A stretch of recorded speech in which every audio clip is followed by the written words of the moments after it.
Cette vidéo est chapitrée. Cliquez sur le timecode dans la description pour accéder à la partie vidéo qui vous intéresse. Bon visionnage. Et on va passer à la 6e question alors. Alors c'est une question que moi j'ai lancée comme ça, mais mon ami Kevin, si tu regardes, m'avait dit peut-être que ça n'a pas trop de sens comme question. Donc vous allez me dire ce que vous en pensez. Moi la question que j'avais envie de poser c'est pourquoi vous avez donc des personnes qui s'intéressent qu'aux langues étrangères, donc juste apprendre les langues, et pas à la linguistique. Et ou inversement, il y en a qui vont s'intéresser qu'à la linguistique et les langues juste comme support, mais pas... Bah parce que c'est pas la même chose. Voilà, parce que déjà les gens connaissent l'enseignement des langues, mais pas la linguistique. Parce que tout le monde a pris des cours des langues dans sa vie en fait, à l'école, voilà. Mais ils savent pas c'est quoi la linguistique en fait. Moi j'ai découvert la linguistique à l'université, je sais pas. Ah ouais, moi aussi complètement, j'ai même découvert la linguistique hyper tard à l'université, quand je suis rentrée en master. Hein. Ah, moi je faisais un cursus lettres et il y avait de la linguistique. Ouais, moi j'en ai pas eu, j'étais en prépa et il n'y avait pas de linguistique. Voilà. Donc, je crois que les gens savent pas que ça existe. Tu connais les langues, tu connais l'enseignement des langues, mais en réalité il n'y a pas besoin de parler beaucoup de langues ou d'aimer les langues pour aimer la linguistique. Il y a une linguiste, elle est à Nantes maintenant. Au départ, elle a fait des maths. Hein. Elle est mathématicienne. Donc, Giorgio. Giorgio, pareil. Un collègue à nous, pareil. Donc en fait, la linguistique, c'est plus une science, au sens où tu peux avoir plusieurs approches. Il y a une approche plutôt mathématique, plutôt psychologique, psycholinguistique. Enfin, tu vois, tu as plein d'approches plutôt physiques, en fait, aussi, ou plutôt informatiques. Tu peux créer des outils linguistiques, de l'intelligence artificielle et tout. Mais pour autant, tu peux très bien savoir coder des outils linguistiques super pointus, mais pas connaître une seule langue à part la tienne, quoi. Ça veut rien dire.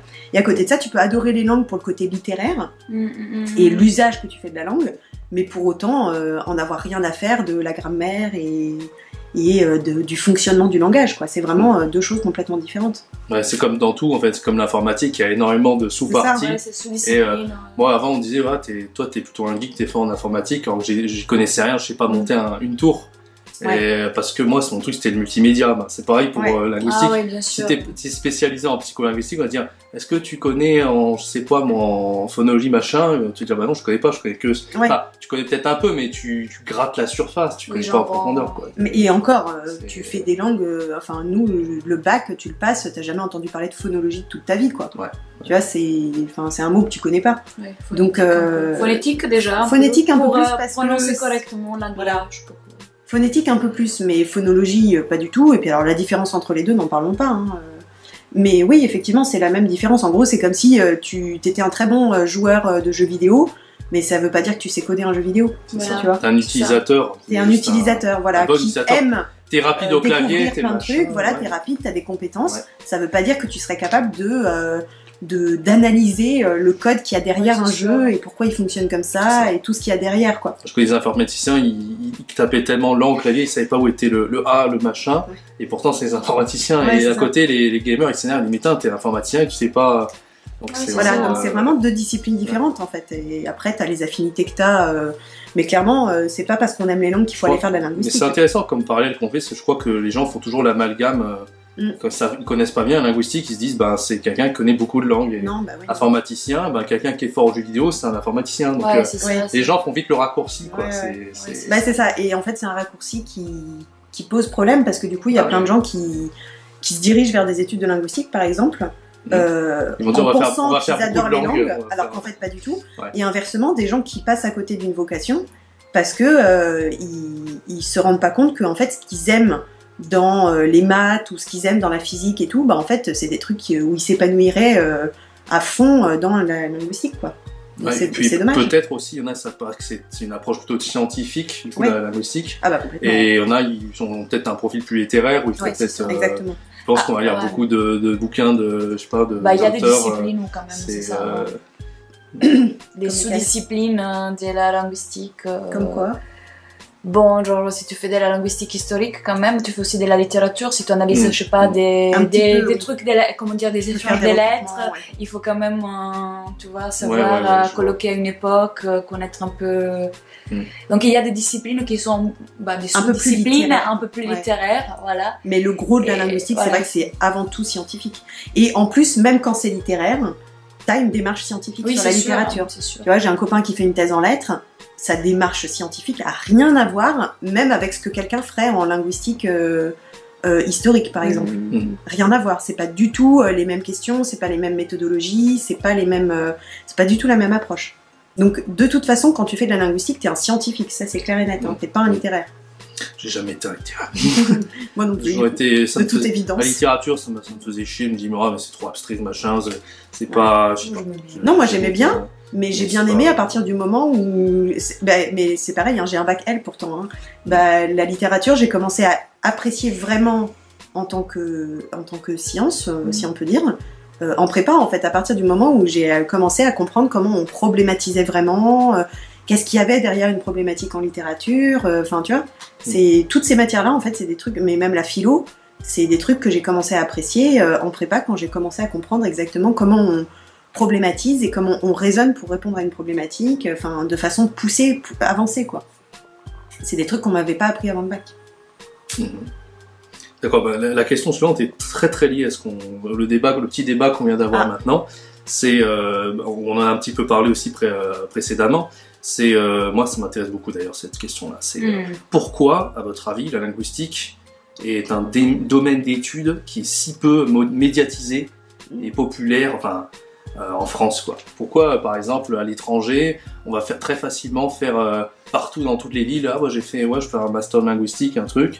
Et ici, par exemple à Montpellier, moi, il n'y a pas du tout de linguistique, il n'y a rien quoi. On gratte la surface. Tu veux la réponse polémique ou la réponse politically correct? La réponse consensuelle ou vous qui voyez. Je pars à polémique, mais après non, on part polémique. C'est polémique. Voilà, polémique.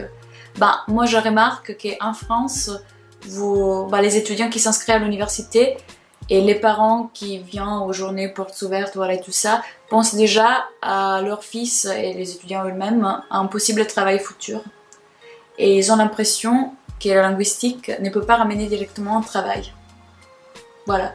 Et étant donné qu'il y a beaucoup cette façon de réfléchir très pragmatique, je trouve en France, on fait des études pour être quelqu'un un jour dans la société, avoir un travail, les gens choisissent plutôt des universités qui ramènent un travail, quoi que ce soit en plus, voilà, même pas. Donc enseigner à l'école par exemple, tu vois, ce genre de choses. Étant donné que la linguistique est pas trop bien connue, on ne connaît pas les applications pratiques véritablement, étant donné que enseigner les langues et linguistiques pour les gens, c'est toujours la même chose.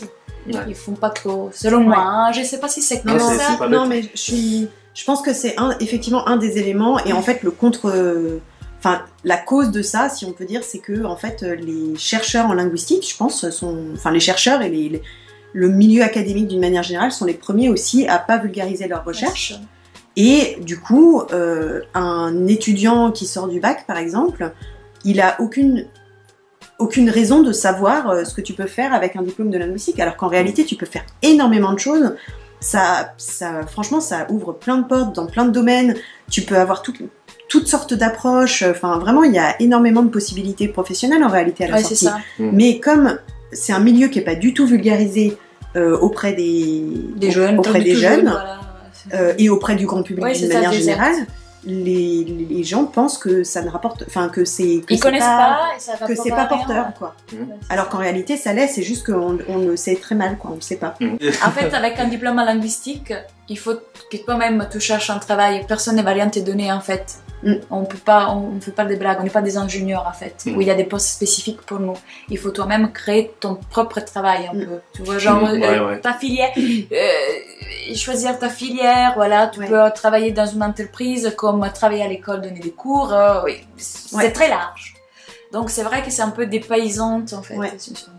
Des paysans, voilà. Parce que les gens rentrent à la fac pour ensuite avoir un travail directement, avoir déjà une idée, je vais faire quoi, mon emploi du temps, donc mais ça j'étais allée à une conférence une fois où la première personne qui parlait, c'était super intéressant. Elle était linguiste en entreprise justement, et elle disait que aujourd'hui, donc c'était notamment de la linguistique appliquée, puisqu'évidemment tout ce qui est linguistique ultra théorique, c'est pas immédiatement rentable, donc en entreprise, on imagine moins bien que ça puisse avoir sa place. Mais en linguistique appliquée, en réalité, il y a plein de choses à faire.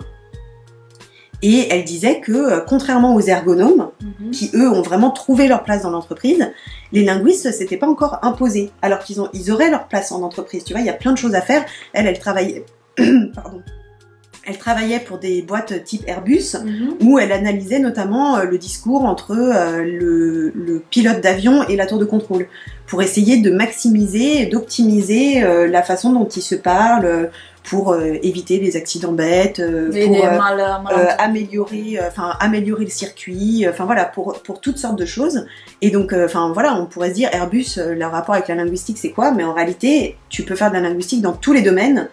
Et le problème, il vient aussi c'est un peu la faute aussi des linguistes eux-mêmes, qui se sont jamais imposés en entreprise, au point de montrer qu'ils sont indispensables, et que en entreprise aussi, on a besoin d'eux, quoi. Alors que les ergonomes, les psychologues, eux, ils ont tous leur place en entreprise aujourd'hui. Ouais, c'est sûr. Et pas les linguistes. Alors qu'en fait, ils pourraient et ils devraient. Mais ils le font pas. Et c'est dommage, parce que... J'avais vu une annonce, ils cherchaient un linguiste sur Airbus, parce que, c'est une parenthèse, un médecin travaille pour Air France, et donc il m'avait envoyé un truc. Bah donc, voilà. Ça commence, mais honnêtement, je pense que ça va bouger d'ici quelques années, en fait. Les linguistes commencent à prendre conscience qu'ils peuvent aussi apporter des choses à l'industrie privée, et pas être obligés de rester cantonnés ou faire de la linguistique informatique, et là tu peux partir chez Google et ce que tu veux, ou faire de la linguistique théorique et devenir prof et rester dans l'université. Aujourd'hui, il y a un troisième chemin qui est possible. Les linguistes commencent à en prendre conscience, et ils commencent aussi à aller vers là et à commencer à s'imposer en entreprise. C'est pas fait, mais je pense que dans les années à venir, ça va changer un petit peu. En fait, ce qu'il faut faire, c'est faire un lien entre l'académie et l'entreprise au moyen des stages des étudiants en entreprise. C'est ça le truc qu'il faut faire, en fait, au final. Voilà. Pas que des stages dans des écoles, faire découvrir qu'il y a aussi d'autres possibilités. D'accord, c'est assez intéressant du coup. Mais oui, effectivement, comme vous dites, c'est très méconnu un peu. Puis en plus, le linguiste, il collabore souvent avec des ingénieurs, des choses comme ça, donc il y a pas mal de... Ouais, ça dépend. En com, par exemple, aussi, ils peuvent travailler. Je sais qu'en com, c'est peut-être l'endroit où il y a le plus de place pour les linguistes, parce que les gens pensent linguistique égale analyse du discours. Bon, c'est un énorme raccourci, puis l'analyse du discours, c'est une discipline parmi tant d'autres. Mais du coup, pour le coup, les linguistes qui font de l'analyse du discours, ils ont pas mal leur place en communication. Et aussi les gens qui font du traitement automatique des langues. Et eux, et parce ceux que qui font l'étal, c'est le futur, en fait. Voilà, donc tu trouves n'importe où, hein, c'est assez... Ah oui, si tu fais de la linguistique informatique. C'est pas facile, TAL, hein. Non, c'est super difficile. C'est pas facile, mais c'est porteur du travail, c'est sûr. Ouais, ça marche très bien. Mais tu peux trouver aussi dans d'autres disciplines, heureusement. Bah, en fait, si tu veux, tu peux tout trouver. Voilà. Un message positif. Hein. Ouais, c'est ça. Voilà. Ça, c'est sa mentale, la positive attitude. Hein. Si tu veux, tu peux. Oui, moi j'y crois, hein, à fond. Cool. D'accord. Et pourquoi à l'étranger, par exemple, ils n'ont pas cette vision-là? Ils ont peut-être une vision un peu plus, un peu moins pragmatique, du coup. Bon, peut-être aussi il doit y avoir des filières, des spécialités en linguistique qui sont moins populaires en France. Peut-être la linguistique historique qui est plus... c'est plus germanique que francophone. Bah, même Italie, hein. En Italie, la linguistique historique... elle marche bien. Ouais. Ah ouais. Bah, on aime bien. Bah, en fait, il y a un peu la linguistique européenne. Donc c'est un peu tout ce qui est philologie, tout ça. Et un peu plus la linguistique, je dirais, à l'américaine, même s'il n'y a pas eu que les Américains, mais à anglo-saxonne, où là, pour une raison que j'ignore, la France est plutôt... Bon, elle est un peu sur les deux, hein. Il y a de la linguistique historique en France aussi, bien sûr, mais il y a un gros pôle de linguistique plutôt à l'américaine aussi. C'est un peu inexplicable, mais... Bah, en Italie, ça marche pas du tout, la linguistique. Hein. Ouais, sciences du langage, comme nous on fait, il n'y a pas. Ah, ça n'existe pas déjà des licences en sciences du langage. Il n'y a que le master, en fait. Voilà, donc, Mais en Allemagne, par exemple, je pense que c'est deux cursus complètement différents. Si tu fais plutôt de la philologie ou si tu fais plutôt genre de la psycholinguistique, oui, ça, tu vas faire deux cursus complètement différents. Il y en a un où tu vas limite faire de la médecine en fait en cours et tout, et l'autre où tu vas faire vraiment de la philologie presque littéraire. Après, c'est une question aussi des moyens. Pour faire de la médecine, il faut avoir des machines. À l'université en Italie, étant donné qu'il n'y a pas d'argent, on n'a pas des machines, donc il vaut mieux étudier sur des bouquins. Ça coûte moins cher. Genre parfois c'est pour ça aussi que les États-Unis sont très forts dans la recherche et tout ça, parce que c'est une question des moyens en fait. Moyens, bien sûr. Et je pense que la deuxième chose là-dedans, cette différence dans les cursus universitaires, c'est un peu dû aussi au fait qu'en France, il y a une espèce de sacralisation du diplôme. Non. Alors que c'est pas parce que t'as un diplôme que t'es compétent, et c'est pas parce que t'as pas de diplôme que t'es incompétent, tu vois. Mais en France, il y a un peu cette manie qu'ont les entreprises ou les gens d'embaucher que des gens qui ont un certain diplôme. C'est rare les personnes qui prennent un risque et qui prennent quelqu'un qui n'a pas le diplôme attendu ou qui n'a pas de diplôme du tout, en se disant, moi cette personne-là j'y crois, je pense qu'elle est compétente, je tente le coup. Et du coup en fait ils se basent exclusivement sur les diplômes, ils se basent beaucoup sur les diplômes au lieu de regarder un peu au-delà. Et du coup si ton diplôme il s'inscrit pas directement dans ce que recherchent les entreprises, à moins de tomber sur quelqu'un qui va te donner ta chance. Moi, ça m'est arrivé, hein, ça veut pas dire, ça existe, je dis pas que ça existe pas. Moi, ça m'est arrivé en entreprise qu'on me donne ma chance dans des trucs qui avaient rien à voir avec la linguistique, alors que j'avais juste un diplôme de linguistique, hein, c'est pas du tout...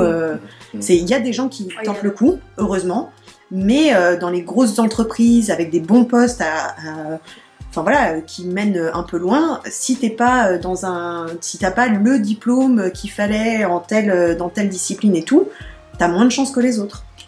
Et ça revient aux gens qui terminent les bacs. S'ils choisissent pas la bonne filière, après, ils ne peuvent pas accéder à tous les travaux qui...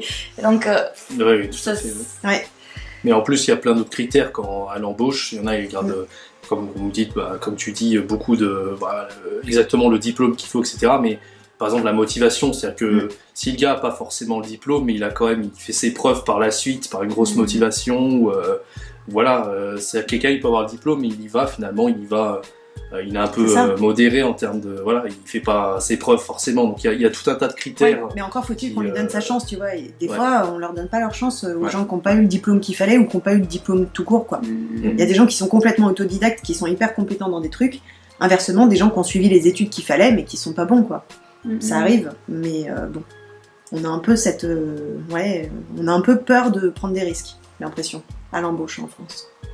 C'est vrai que ça c'est très français quand même, si on n'a pas exactement fait le cursus qu'il faut, on peut pas, comme je disais par rapport au bac, moi je me souviens j'avais commencé un petit peu avant de commencer les études de langue, j'avais fait un semestre d'informatique mais j'avais pas fait S, et du coup je me suis retrouvé là-bas, on parlait des nombres complexes, je les avais pas fait, donc j'étais bien dans le caca à ce niveau-là, et du coup j'ai essayé un petit peu de me renseigner et tout, mais j'avais pas fait ça, c'était impossible, je pouvais pas m'en sortir. Mais ça c'est le problème, c'est qu'on est spécialisé beaucoup trop tôt quand on est ado, quoi. Enfin, moi c'est pareil, tu vois, j'ai fait une section L, résultat des courses, j'ai plus fait de maths depuis quasiment 15 ans, quoi. Enfin c'est... Wow. Mais oui, alors qu'en réalité ce que je fais tous les jours et ce qu'il y a dans ma thèse, franchement c'est plus proche des maths que de la littérature, quoi, ou de la philo. Moi, je fais un bac S et je fais lettres. Et j'ai un bac plus 3 lettres. Parce qu'en Italie, tu peux tout faire. Mais c'est plus facile d'avoir un bac L. En France, si t'as un bac S, c'est plus facile de faire la littérature après que faire bac L et faire des... Moi, je connais des gens qui font bac L qui sont médecins maintenant. Oui, bien sûr. Parce qu'en Italie, tout est possible. Ah non, mais moi aussi, en France aussi, c'est possible. Mais du coup, tu dois beaucoup plus rattraper. Ouais. Tu vois, t'as beaucoup plus d'écart en fait. Sur le papier, c'est possible. Ça arrive, mais il y en a 1% qui arrivent à sortir leur épingle du truc, quoi. Donc, je crois que c'était Sarkozy qui disait d'ailleurs, je vois pas pourquoi il faudrait un bac S pour faire médecine. C'était comme ça, et il s'énervait, je crois, par rapport à ça. Il me dit, putain, médecine, le gars il a bac L, comment il fait pour tout le programme, quoi. Alors qu'en réalité, les humanités peuvent apporter énormément de choses. Enfin, t'imagines si tu connais que de la physique, de la biologie et des trucs comme ça pour être médecin, bah ça t'apprend pas le rapport humain, ça t'apprend pas, ou même ça t'apprend pas forcément à réfléchir. Hein. Des fois, il faut savoir faire un peu savoir analyser une situation, savoir analyser des symptômes, tout ça. Je veux dire, c'est pas une question de maths et c'est pas une question de physique. Hein. C'est une question de compétences de raisonnement cognitive. Donc, je veux dire que t'aies fait L ou S. On s'en fout. Ça revient au même, quoi, finalement. Mais est-ce que... Ça, c'est hors sujet. Pas hors sujet, mais bon. Est-ce que les L et les S, ils sont vraiment très différents? Ah oui, rien à voir. Oui. L, c'est tellement léger en sciences. Ouais. Moi, je fais plus de sciences depuis la première. Même depuis la seconde, parce qu'en seconde, c'est encore un tronc commun. Et en première, après, tu commences à faire... tu rentres dans ta section, et du coup, tu fais plus que des maths et de la physique de L. Okay. Alors, les maths et la physique en L... Même moi j'étais bonne, quoi. Enfin, je veux dire, c'est catastrophique. Moi j'ai fait ES, et même ES c'est léger. C'est quoi ES? économique et sociale. Et en fait, ES, il y a quand même des maths jusqu'au bac et tout, mais c'est des maths appliquées, c'est pas des maths théoriques, donc il n'y a pas les vecteurs, les trucs un peu... Et la biologie, j'ai jusqu'en première, et la physique, j'ai arrêté en seconde.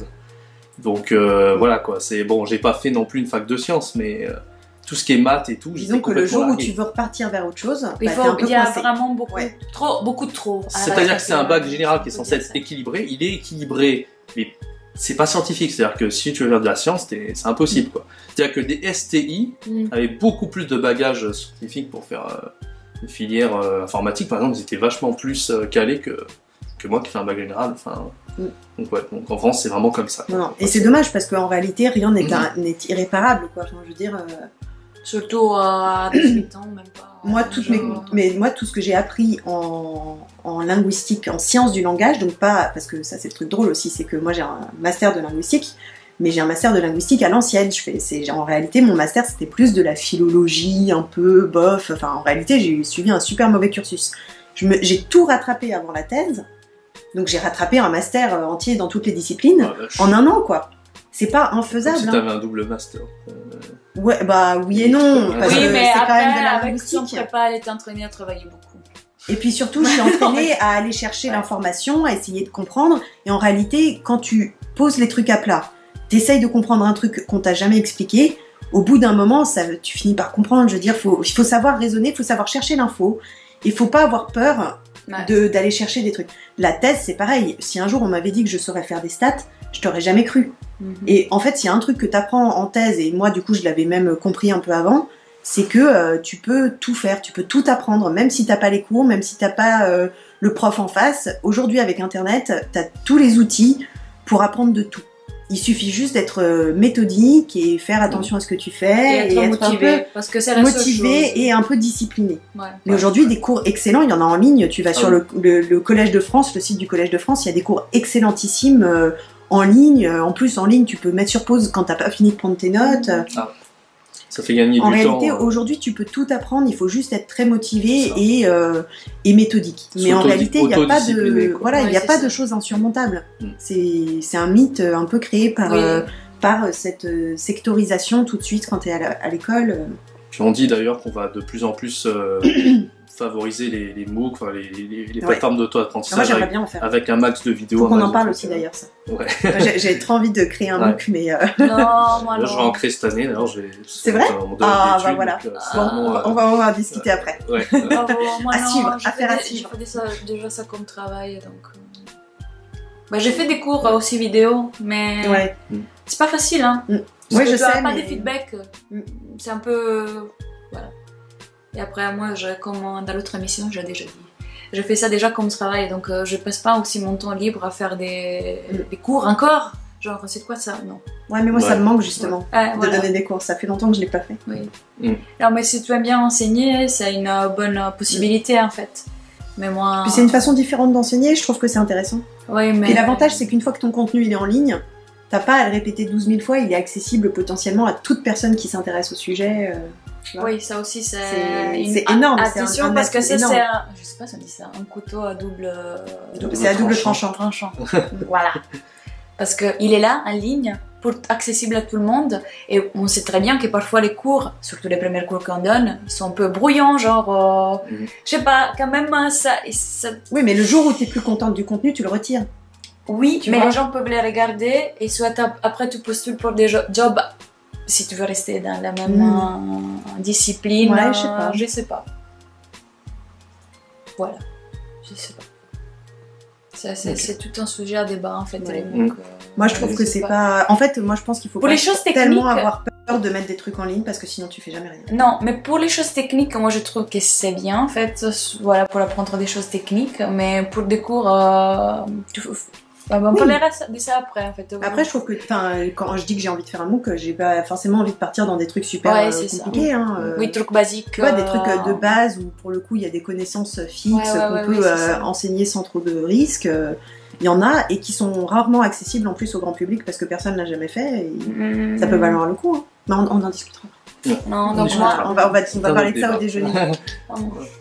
Moi, ok, non, pas des alors MOOC. rien à voir avec ça, mais de la 8e question, mais on en avait parlé un petit peu avant, c'est encore par rapport au doctorat. Donc là c'est question plus personnelle, quelles difficultés vous avez rencontrées pendant le doctorat? Aucune. Est-ce que tu as 3 heures devant toi?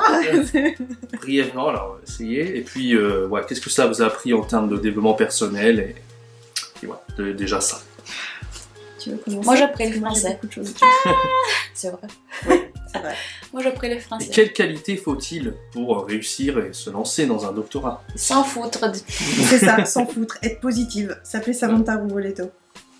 Sans foutre, c'est vrai. Hein. Moi je prends tout beaucoup trop à cœur. Voilà. C'est ça. Moi je prends les choses beaucoup trop à cœur. Je suis très investie. Enfin, je m'investis émotionnellement dans les trucs où je suis investie professionnellement. Et parce que sinon, en fait, j'envisage pas de faire mon travail sans m'investir émotionnellement. Et du coup, quand ça se passe mal, ça me rend malade, quoi. C'est détaché, voilà. Pour savoir que c'est détaché du travail. Les travails, c'est pas nous, en fait. C'est une partie de notre vie. Bah, pour tous les travails. Hein, mais c'est d'autant plus... Non, je suis tout à fait d'accord avec toi, mais c'est d'autant plus difficile à assimiler pendant la thèse que pendant la thèse, tu passes tellement de temps au travail. Il y a tellement de gens qui travaillent chez eux parce qu'il n'y a pas de ressources pour leur donner des bureaux, des endroits où travailler, etc. Qu'au final, s'ils n'ont pas l'autodiscipline de se dire... je travaille que dans tel endroit, à la bibliothèque ou dans un bureau, et à 19h je m'arrête et je fais ma vie. En fait, les gens ils segmentent tellement pas qu'en fait ils font l'amalgame entre leur vie et leur thèse. Et ça, c'est la porte ouverte à tous les mots, quoi. Enfin, ça te prend très vite la tête, ça t'épuise, parce que finalement la thèse, on l'oublie, mais c'est quand même, bon, c'est 3 ans minimum, mais souvent tu fais plus. Et du coup, c'est quand même 4 ou 5 ans où t'es dans une espèce de perpétuel examen. C'est 4 ou 5 ans de perpétuel devoir sur table en fait. Et à la fin tu rends ta copie. Mais c'est épuisant psychologiquement. Oui, c'est stressant. Ouais. C'est stressant, c'est épuisant. Et en fait il faut vraiment avoir la force de se dire, là je prends une pause, le soir je travaille pas chez moi, je prends mes vacances. Et c'est des choses qu'on répète pas assez, mais il faut vraiment le faire parce que sinon ça te rend malade, quoi, ça te rend fou.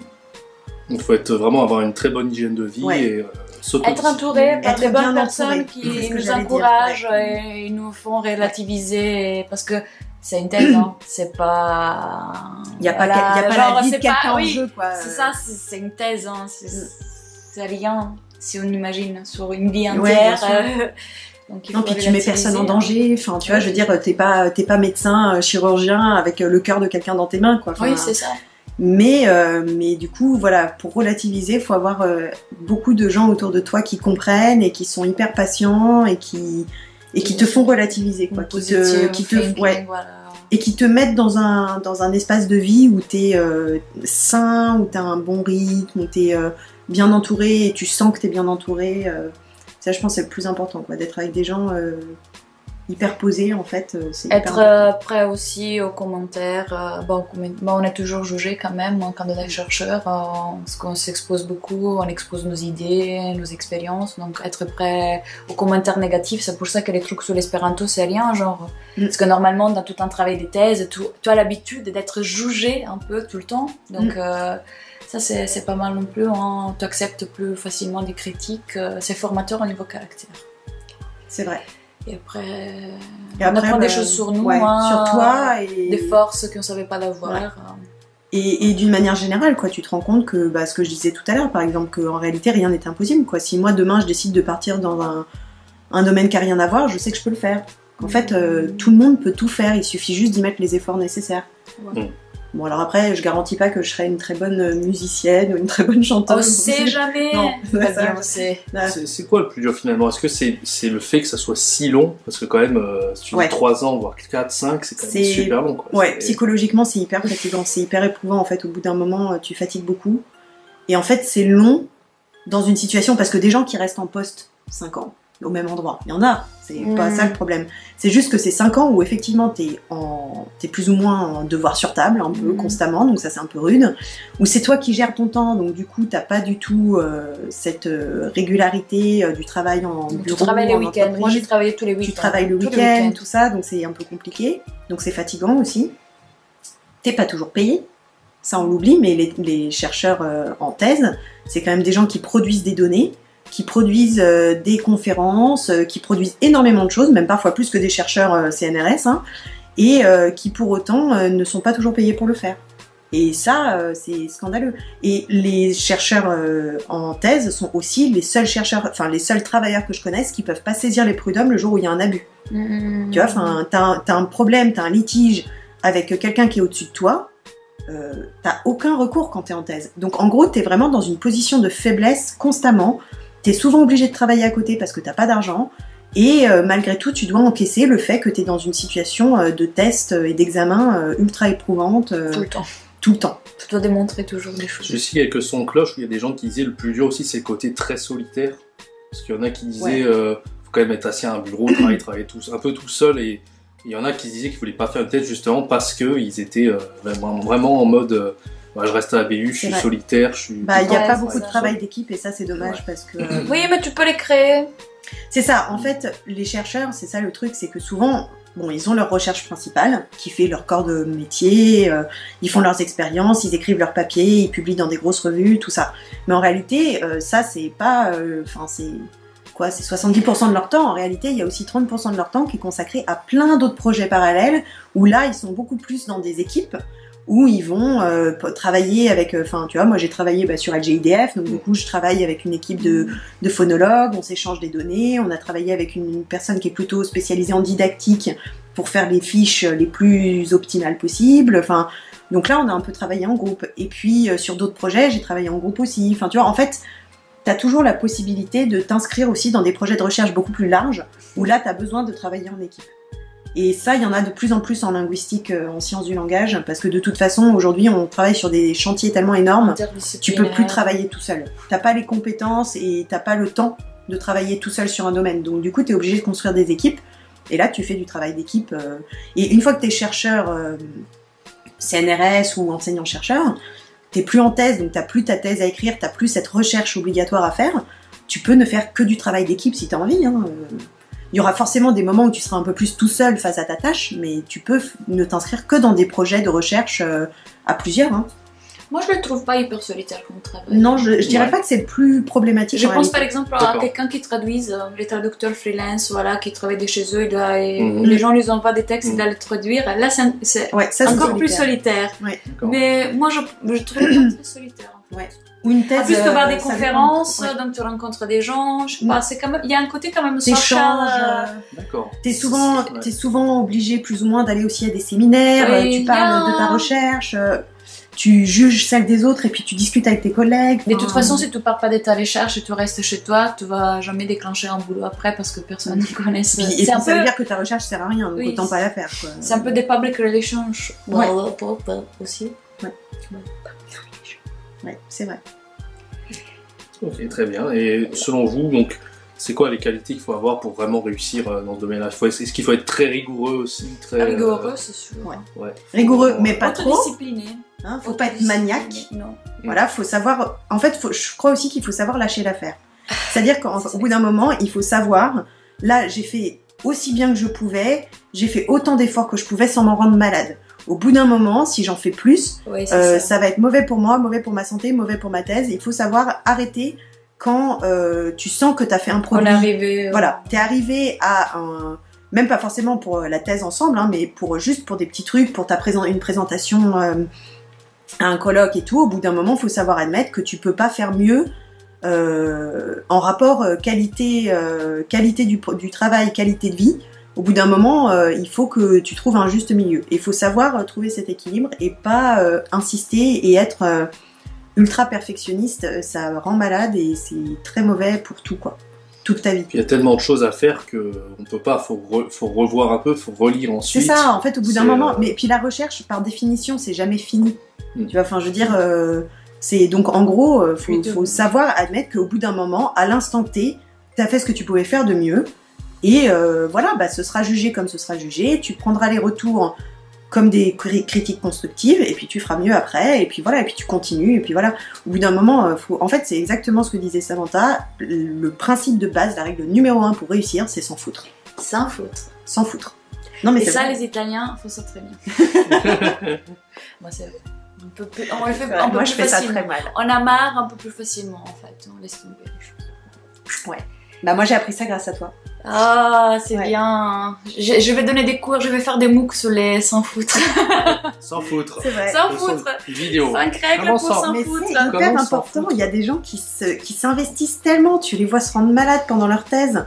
Sans foutre et aussi être un peu... Oui, c'est lancé dans... Ah oui, c'est un peu lié au sans foutre. C'est lancé dans tout, n'importe quoi, voilà. Avoir le courage de se lancer, avoir le courage de déposer, parce qu'il y a des gens qui n'ont pas de courage.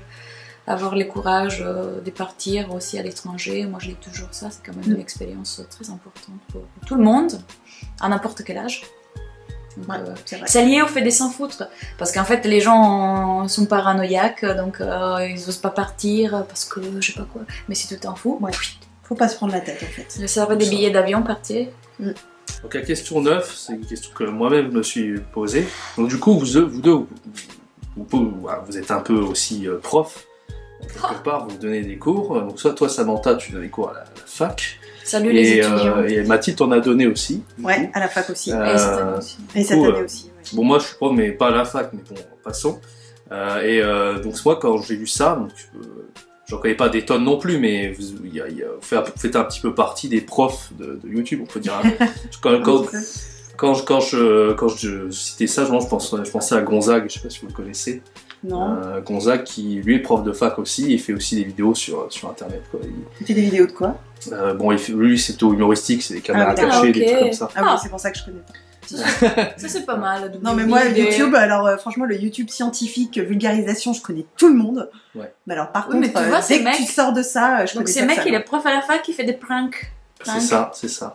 Wow. Et justement, il a fait une vidéo en fait où il avait tout bien préparé sur un ordi, il avait mis un tableau Excel où il avait noté les filles sur le physique, tout ça, et il avait mis des commentaires et tout ça, et puis il a dit revenez jouer aux toilettes, regardez bien là, parce que c'était un petit travail de groupe, et puis il avait marqué des conneries sur un tableau Excel, elles étaient trop choquées, en fait c'était une caméra cachée, et après il est revenu, il dit ah merde, vous avez vu le fichier Excel, tout ça, c'est horrible. Et du coup il prend que ses étudiants quoi. Il prend que justement, et puis bon il y en a plein évidemment qui trouvaient ça drôle qu'il ait cette notoriété, et en même temps il faisait ces vidéos, il y avait deux visages quelque part. Donc la question que j'avais envie de vous poser, c'est est-ce que vous n'avez pas des élèves des fois qui sont tombés sur vos vidéos et qu'est-ce qu'ils en ont pensé quoi, du coup, si c'était... Mes cours c'est comme mes vidéos, donc c'est bien, ça veut dire qu'ils s'amusent. Voilà. C'est comme en vidéo. Oui, mes cours, dans les vidéos je suis comme les cours. Non, c'est le contraire. Ouais, je fais les deux de la même façon. Voilà, on s'amuse, je fais des blagues, j'allais faire des trucs débiles. Non, moi je leur en parle pas à mes étudiants de la chaîne. J'assume pas encore assez. Je vais leur en parler quand je les aurai plus. Non, moi je dis tout de suite, comme ça, au lieu qu'ils trouvent toute seule et qu'ils découvrent ça, ils se disent oh, putain, qu'est-ce qu'elle fait là? Je dis tout de suite. En plus, je l'ai mis sur ma page perso de la fac, donc en fait, l'université est au courant, voilà, tout ça, et je fais beaucoup de pubs. Plus c'est des abonnés parce que c'est des jeux, donc c'est pas mal. Et quand tu fais une vidéo, du coup, tu utilises le même ton de voix que quand tu fais un cours? Ah bah oui, comme il est aujourd'hui. D'accord, parfois, c'est bien ça. Parfois je sais pas les mots, et je dis attends, on dit comment? On dit ça? Ah non, ah ok. Donc je l'ai dit en anglais, je sais, mais de toute façon les étudiants français ne connaissent pas. Moi ça dépend du cours. Non, moi j'utilise les mêmes tons. Ouais, c'est comme ça, comme je suis dans la vie de tous les jours. C'est pas naturel. Après les premiers cours, j'essaie d'être un peu plus autoritaire, parce que aussi je suis très jeune en fait. Et donc, bon, on sait pas quoi, 10 ans entre moi et eux, donc il faut que je mette un peu de distance en fait. Donc les premières séances, je suis un peu... je porte tout de suite des examens, je vais noter comme ça va être dur, il faut travailler, mais ensuite après... Voilà, on s'amuse. Ouais. Voilà. Vous avez une approche un peu moderne finalement, vous êtes assez connecté, vous êtes ce genre de choses. Donc, je montre toujours des vidéos, vous savez, je sais pas, j'imagine que vous l'avez passé, Laurel et Yanni. Oui. Vous vous souvenez c'est quoi? Donc l'illusion perceptive, là, auditive. Donc j'ai fait un cours sur la perception, je fais un cours sur la perception catégorielle. Et donc au TD, j'ai expliqué pourquoi les gens perçoivent des choses différentes. Et j'ai donné cet exemple-là. Et l'exemple de la robe, est-ce qu'elle est noire, bleue, ou blanc et or? Et donc j'aime bien, j'ai fait voir plein de vidéos sur YouTube. C'est pas mal. Ouais. C'est pas mal. C'est pas mal quelque part d'avoir peut-être le même oui, de se reconnaître dans la vraie vie et en vidéo. Moi, je sais que je suis totalement différent. Le peu qu'on regardait mes vidéos, ils se sont dit, putain, on s'attendait pas à ce que tu sois comme ça. En vidéo, je suis un déconneur pas possible. C'est que humoristique, un peu vidéo, et en vrai, on dit, putain, t'es plus sérieux que ce que j'imaginais. Même si je fais quand même des blagues, mais bon. Mais c'est souvent le cas. Hein, ouais. Surtout chez les gens qui font de l'humour, en fait. Parce que quand t'es devant la vidéo, tu fais. Oui, tu joues un rôle, les, en fait. Les trucs, oui, c'est ça. Mais moi, je sais pas, je pense que je suis différente. Mais moi, quand je donne les cours, je joue quand même un rôle, en fait. Oui, mais moi de la youtubeuse.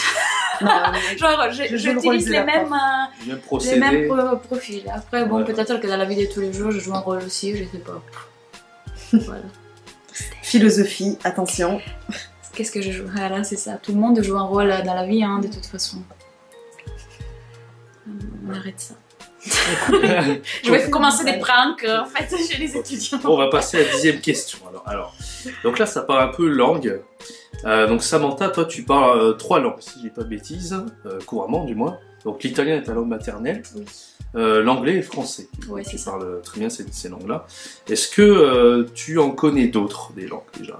Parce que je sais que Mathilde, elle parle allemand, moi aussi d'ailleurs. Moi, non. J'ai essayé, mais sans réussir. Je sais pas pourquoi. Bah, j'étais pas trop motivée. Ça, c'est. Voilà. Donc, pas l'allemand. Mais la langue des signes française. Un peu. LSF, hein. Ouais, c'est un peu. Et après, est-ce que je parle d'autres langues? Bah, connaître un peu, parce que, à nouveau, quand on est linguiste, on connaît un peu les systèmes langues, donc on peut connaître un peu comment ça marche, certains phénomènes dans certaines langues, mais de toute façon, non, franchement, je me sens à l'aise qu'en anglais, en italien et en français. Voilà. Parce que ça, c'était justement la question, c'est est-ce qu'on apprend plutôt des langues? Parce que toi, Mathilde, toi, t'avais fait ta thèse sur le coréen. Ouais. Et t'avais quelques... Je ne parle pas un mot de coréen. T'avais marqué donc dans la... Tu parles pas un mot de coréen. Kimchi. Kimchi. Et t'avais quelques notions de néerlandais aussi. T'avais dit ça dans le live de vidéo. Oui, parce que tu avais fait des cours, des cours en ligne, non? Tu te souviens? J'avais une application sur mon téléphone, mais en réalité, le néerlandais, une fois que tu as compris comment tu passais de l'allemand au néerlandais, bon, c'est... Ouais. Je veux vexer personne, mais c'est quasiment la même langue, quoi. C'est comme entre le français et l'italien. Bon, l'italien, je l'ai jamais vraiment appris, mais si je veux essayer de me débrouiller, je peux parler avec quelqu'un dans la rue, quoi. Enfin, c'est pas gênant. Mais en fait, c'est parce que aussi j'ose, tu vois, j'y vais carrément, j'essaye, je tente le coup. Si le mot il est pas bon, bah la personne elle va me regarder bizarrement, je vais peut-être tenter autre chose et puis peut-être ça marchera. Enfin, voilà. Donc du coup, en fait, à partir du moment où tu connais des langues et que tu arrives à passer facilement à trouver le programme pour passer d'une langue à l'autre, c'est facile. Ouais, il faut se lancer. Voilà. Donc comme je parle déjà allemand, parler néerlandais c'est pas très difficile. Comme je parle français, l'italien c'est pareil, et puis l'anglais, je l'ai appris à l'école aussi. Et puis voilà, mais par contre je parle pas un mot de coréen et je parlais pas un mot de coréen quand j'ai commencé ma thèse. Est-ce que du coup le fait que tu aies analysé cette langue d'un point de vue linguistique, ça t'a donné envie de l'apprendre comme ça ou... Alors oui, carrément. Après je pense que j'ai plus d'affinité au départ pour une langue comme le japonais que pour le coréen, si je devais en apprendre une en priorité. Petite pub pour ma chaîne, d'ailleurs je fais des vidéos de japonais en ce moment. Un défi 100 jours d'ailleurs qui s'éternise, mais un petit extrait là d'ailleurs justement. Allez, pub.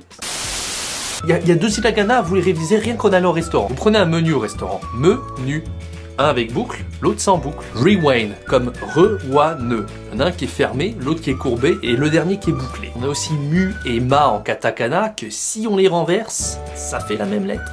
Alors vous savez qu'il y a 2 sortes de zu, zu et zu. Pour Disney par exemple, moi je penserais que ce serait le zu smiley d'Onizuka. Bah non. Alors moi qui ai fait de l'allemand pendant très longtemps, j'étais assez content de voir qu'il y avait une combinaison en TS. Alors du coup j'ai voulu écrire marzipan à l'allemande. Bah non, ça se disait marzipan à la japonaise. Puis lire dans une langue différente, c'est toujours une grosse fierté. Par exemple, j'ai lu 37 tomes de One Piece en allemand, bah ouais, ça fait mal à la tête. Et j'ai fait la même chose avec Dragon Ball en anglais. Ah ouais, c'était le bon vieux temps. Mais un vrai BG, ça lit en japonais? Chut, 5. Et les noms japonais, on se demande parfois ce que ça veut dire. Ils sont quand même très perchés des fois. Par exemple, Kishimoto, c'est pas vraiment celui qui chie une moto. C'est plutôt celui qui vient de la rive. 30 000,76. 100 man. Tennana Roku, ça fait beaucoup de mecs mais ils ont de la chance. 30 000,41. Sur 100 man, il y en a Ten qui chie du litchi. 30 000,49. Sur 100 man, t'en as 10 qui chient du cul. Donc voilà, on pourrait plus le japonais que... par affinité avec la langue. Mais en réalité, oui, le coréen, j'avais commencé un petit peu à en faire, du coup, en me disant, bon, déjà, fallait que je sache lire l'alphabet. Parce que comme je travaillais sur des données écrites aussi, il fallait quand même que je puisse déchiffrer l'alphabet. Mais c'est pas parce que tu déchiffres un alphabet et que tu sais comment on se prononce un truc que tu sais ce qu'il veut dire. Voilà. Donc voilà, après, je sais dire bonjour, au revoir, merci, mais ça s'arrête complètement là. Donc j'en avais fait un tout petit peu au début, voilà, pour au moins me familiariser un peu avec la langue. Mais sincèrement, hein, je pense que j'en connais autant en japonais qu'en coréen, alors que j'ai jamais fait de japonais de ma vie. Enfin, je regarde des mangas, alors ça, je regarde des animés. Ouais. Ça fait l'oreille. Plus pour le coréen, comme tu disais, pour l'alphabet, ça s'apprend vraiment très vite. Ouais. C'est magnifique. En une demi-heure, moi je me souviens que c'était ma première troisième langue. C'est difficile à dire quoi. Première troisième langue. Avant l'allemand, j'avais une copine coréenne à l'époque, et du coup je me suis dit bon bah je vais apprendre Puis j'étais à fond dans la K-pop, j'ai pas mal dedans, et du coup j'avais essayé avec mon téléphone, et ouais, en 30 minutes, c'était tellement logique. EO, YEO, machin, rajoute une barre, machin. C'est tellement... il est sublime ils l'ont tellement simplifié, parce que de base, les langues asiatiques, après ils l'ont vraiment... Par rapport au chinois et au japonais, c'est hyper simplifié. C'était justement pour simplifier l'écriture. Et il y a peu de dyslexiques en fait, en Corée. Ah oui? Ouais. Ah, je sais. Parce que leur système d'écriture est logique. Ça m'étonne pas. Comparé à la France ou autre. Voilà. Mais en tout cas, moi, concernant la question des langues, quand j'étais en Italie, j'étais beaucoup intéressée à apprendre beaucoup de langues. Et là maintenant, depuis que je suis en France, j'ai du mal à me mettre avec une nouvelle langue parce que je sens que si je dois améliorer quelque chose, c'est le français. Ouais. Tu vois, je me dis non, pourquoi me lancer dans une autre langue dont j'ai pas véritablement besoin? Parce que ça serait un truc, tu vois, pour moi, comme ça, pour le divertissement, quand je peux utiliser mon temps pour améliorer ma prononciation de français, mon niveau de français, apprendre... Voilà. Donc ça... Mais j'ai acheté donc cet été, je me suis dit, j'ai acheté Assimil japonais, moi aussi, mais il faut dire que c'est très compliqué. Ouais, Assimil japonais, parce que moi j'avais justement des échos de Julien Fontanier, qui est un prof de japonais, qui sur Twitter disait ah ben c'est un scandaleux, il y a une faute ici, mais des fautes graves apparemment sur Assimil. C'est pas que ça, c'est qu'il faut être déjà dedans quand même. Hein. C'est pas des boutons qui commencent en fait. Ouais. Donc c'est plutôt du coup. Il faut déjà avoir une idée de comment de l'écriture, voilà. C'est pas. Ouais. Mais bon, j'ai acheté les livres. En tout cas, mon concernant pour le japonais, comme j'ai commencé, au début j'apprenais les langues. Il y a longtemps, c'était plutôt le vocabulaire, l'utilitaire, le plus utile dans une langue. Et puis petit à petit, comme j'ai commencé moi, à m'intéresser plutôt à la grammaire, le côté plus linguistique du truc, le japonais, les cours de Julien Fontanier sont d'ailleurs très bien faits sur YouTube. On va dire qu'avant de rentrer dans le détail, d'apprendre vraiment plein de mots, il va vraiment nous poser les bases du japonais. Il va expliquer la différence entre les lectures sino-japonaises et purement japonaises, les trucs un peu finalement théoriques. Oui. Ceux qui s'intéressent pas aux langues ou qui n'ont pas vraiment un attrait pour les langues, ils vont peut-être s'ennuyer. Mais moi, justement, au contraire, je me suis régalé. Je me souviens que quand je suis tombé sur sa chaîne, j'ai regardé dans la même soirée 10 ou 15 vidéos comme ça. Non, mais de toute façon, moi je trouve qu'aujourd'hui, pour apprendre une langue, je préfère clairement tout ce qui est outils numériques à des trucs comme Assimil. Oui, mais moi je me suis dit, je les ramène à la plage. Tu vois l'idée? Ça fait, tu vois, au lieu de faire du sudoku, tu fais un peu d'Assimil. C'était ça le but. Oui, mais tu peux le faire aussi sur ton téléphone. Oui, tu télécharges une application sur ton téléphone. Mais à la plage. Je précise, ce n'est pas un placement de produit pour Assimil. On aimerait bien. Moi, j'en ai mis je les ai même tagués en fait. Je m'attendais quand même. J'ai mis une photo sur Instagram. Oui, j'ai vu. Au cas où vous voulez nous envoyer des trucs, vous pouvez. D'ailleurs, Assimil, j'avais utilisé leur e-méthode sur le néerlandais. J'avais commencé le néerlandais d'ailleurs. Et j'avais utilisé aussi perfectionnement en allemand et en anglais. Et j'avais trouvé ça vachement bien fait. En tout cas, moi, ça avait super bien marché sur moi. Il faisait c'était complet, quoi. Il y avait les dialogues, il y avait tous les niveaux de compétences. Les méthodes de langue, je pense qu'il faut très bien se connaître. Moi, je sais que les trucs un peu trop d'emblée métalinguistiques, comme par exemple Fontanier sur le japonais, moi ça m'ennuie tout de suite, ça m'intéresse pas. En fait, j'aime bien découvrir la règle de grammaire par moi-même, donc avoir plein d'exemples et comprendre en réfléchissant, en me disant bah oui, mais alors en fait ça veut dire que ça fait ça, etc. Simule fait un peu et ça. mon frère c'est tout l'inverse, tu vois, il aime pas les trucs qui te donnent des items ou des exemples sans t'expliquer. Il aime bien avoir du cours de grammaire pure, quoi. Donc faut vraiment bien se connaître et puis trouver l'outil qui te convient mieux, quoi. Mais bon, chacun son outil. Chacun son outil. Du coup la question c'était est-ce que vous prenez quand les langues, ces langues-là, est-ce que c'est plus pour l'analyse linguistique, ou en tout cas s'il y a d'autres langues que vous voulez apprendre, est-ce que vous les apprenez plutôt pour l'analyse linguistique ou plutôt par plaisir, ou les deux? Plaisir. Plaisir. Parce que c'est tellement déconnecté de la linguistique pure. Ouais. En plus, on travaille en linguistique, il faut quand même prendre de plaisir. Oui, tu vois. Ouais. Non, non, moi j'ai... Sinon, on a l'impression de travailler tout le temps, genre, t'imagines. J'avoue que ce serait un peu rude. Non, oui, ce serait pour le plaisir. Ça aurait rien à voir avec la linguistique. Parce qu'il peut y avoir des phénomènes très intéressants d'un point de vue phonologique, par exemple, puisqu'on est phonologue, sans forcément que la langue t'attire pour des raisons intimes, tu vois. Ouais, c'est ça. Et inversement, tu peux être attiré par des langues où il n'y a pas grand-chose à dire.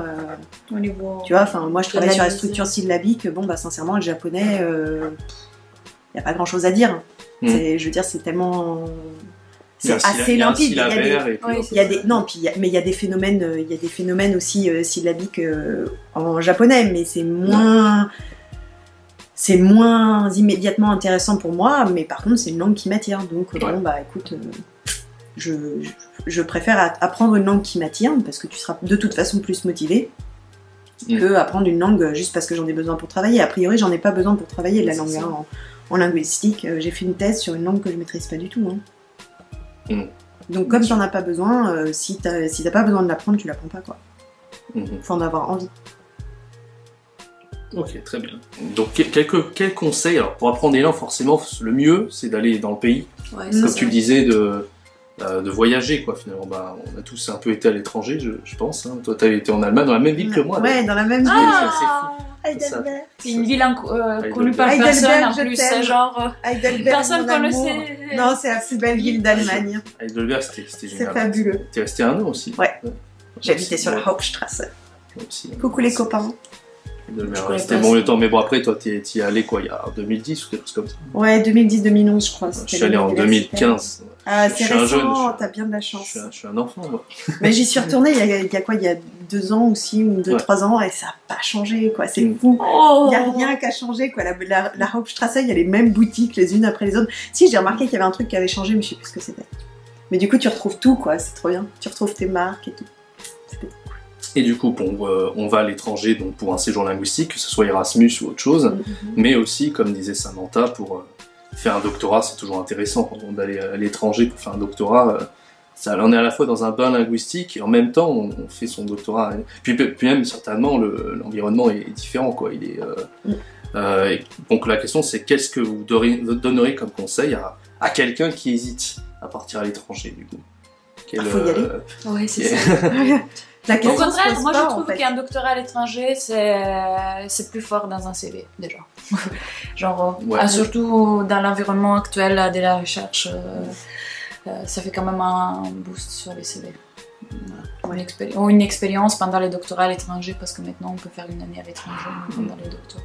Donc ça fait quand même ça fait un réseau, des contacts. Il n'y a que des points positifs en fait. Ça fait du CV. Faut s'en foutre, comme tu disais précédemment. Faut vraiment.